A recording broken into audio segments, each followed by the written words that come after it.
வணக்கம் நண்பர்களே, நாங்க இன்னைக்கு பிரியாணி செய்து சாப்பிட போறோம். பாருங்க எல்லாம் ரெடி ஆயிடுச்சு. ஹாய், எல்லாமே ரெடி ஆயிடுச்சு. பாருங்க இதான் சமைக்கிறேன். அண்ணா ஹாய் சொல்லுங்க. ஹாய், இன்னைக்கு சமைக்க போறோம். முதல்ல சாப்பிட போறோம்.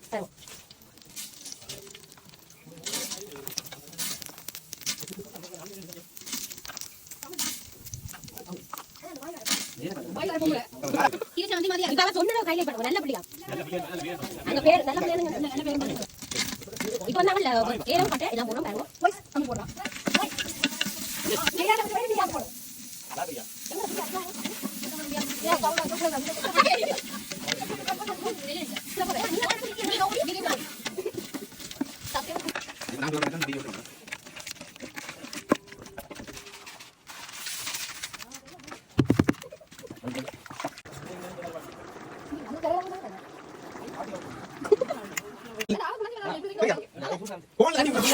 பிரியாணி ரெடி. கம கம பிரியாணி ரெடி. இனிமே சாப்பிடுவோம். பிரியாணி ரெடி.